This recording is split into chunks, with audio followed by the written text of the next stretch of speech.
Hello everyone, welcome to Real Academy's Innovator Lab 2026. Myself Prachi Chaudhary. Myself, Mahidala. Myself, संचिता गायकवाड. आज आम्ही इथे cycle generator हा project बनवलेला आहे. आता जिम्समध्ये कार्डिओ सायकल ही एक मशीन असते ज्याच्याने सायकलिंग आपण करतो आणि त्याच्याने वेट लॉससाठी ती यूज करतात. बट वेट लॉसच्या सोबतच आपण इलेक्ट्रिसिटी पण जनरेट करू शकतो. त्याच कार्डिओ सायकलचं स्ट्रक्चर आम्ही कन्सिडर करून एक मॉडिफिकेशन केलेलं आहे. हाय व्होल्टेज मोटर आम्ही इथे लावलेली आहे. मोटरचं असं आहे की ते मेकॅनिकल एनर्जी इलेक्ट्रिक एनर्जीमध्ये कन्वर्ट करतं आणि ते तेव्हाच पॉसिबल आहे जेव्हा त्याच्या मोटरमधली कॉपर वायर आहे ती रोटेट होते. सो आम्ही इथे रबर रोलरच्या हेल्पने ते कॉईल रोटेट करणार आहोत. इथे कॉईल रोटेट झाली की इलेक्ट्रिसिटी जनरेट होते आणि इलेक्ट्रिसिटीने बल्ब ग्लो होतात. आणि आम्ही इथे USB मॉड्यूल पण लावलेला आहे ज्याने आपण चार्जिंग करू शकतो.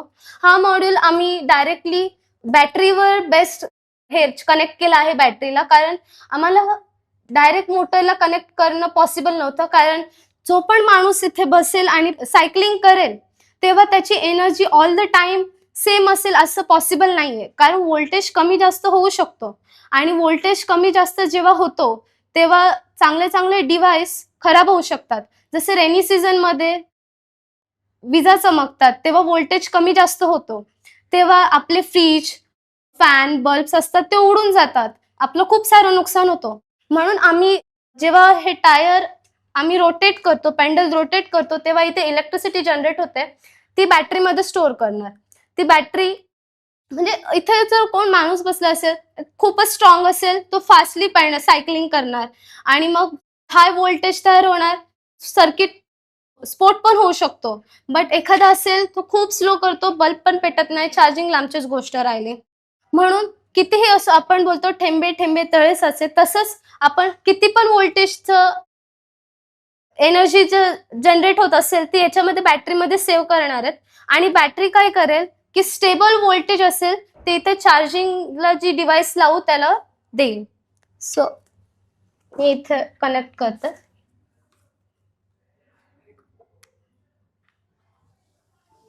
Charging on.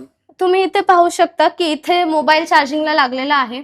हे डिव्हाइस जेव्हा इथे माणूस बसतो तेव्हा मोबाईल चार्जिंग सोबत त्याची स्वतःची पण एक्सरसाइज होते, ब्लड सर्क्युलेशन चांगलं होतं. आणि आता खूप सारे आजार वाढलेले आहेत. डॉक्टर सांगतात योगा करा, एक्सरसाइज करा, बट लोक नाही करत. मग त्यासाठी आणि मोबाईल असा आहे की त्याच्यामध्ये मोबाईलसाठी माणसं काहीही करू शकतात. मग इलेक्ट्रिसिटी नसेल, काही गावांकडे पॉवर कट होतात, महिना इलेक्ट्रिसिटी नसते, मग तिथे मोबाईलला चार्जिंग नाही आहे तर तो चार्ज करायचा आहे म्हणून लोक काहीही करू शकतात. आणि ती इलेक्ट्रिसिटी तेव्हाच जनरेट होऊ शकते जेव्हा की आपण हे सायकलिंग करू, तेव्हाच इलेक्ट्रिसिटी जनरेट होणार आहे. सो जो पण माणूस असेल त्याला इथे बसायलाच लागेल, सायकलिंग करायलाच लागेल. किती इच्छा नसली तरी मोबाईल चार्जिंग करण्यासाठी ॲटलिस्ट त्याला ते करायलाच लागणार आहे. याच्याने त्या माणसाचं सुद्धा लाईफ लॉंग होऊ शकते आणि फोन सुद्धा चार्ज होऊ शकतो.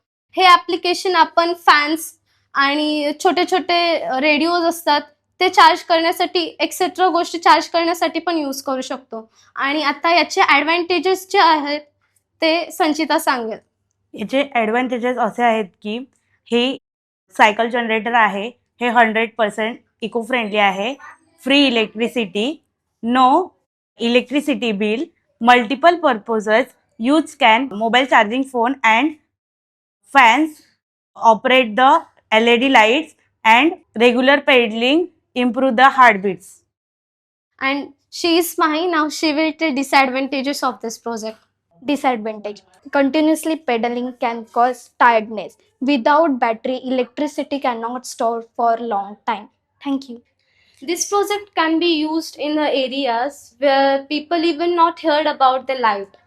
तिथे लोक आता पूर्ण अंधारामध्ये राहतात. इंडिया इज डेव्हलपिंग कंट्री, तरी पण काही लोकांना माहित नाही लाईट ही गोष्ट काय असते. अशा ठिकाणी आपण हे प्रोजेक्ट्स लावू शकतो जिथे जस्ट लोकांना इथे बसायचे, जो पर्सन इथे बसेल त्यांनी फक्त सायकलिंग करायचे आणि इथे इलेक्ट्रिसिटी जनरेट होणार आहे. ती इलेक्ट्रिसिटी आपण बॅटरीमध्ये स्टोअर करू शकतो आणि ती जेव्हा रात्र होईल तेव्हा आपल्याला पाहिजे तेव्हा आपण यूज पण करू शकतो.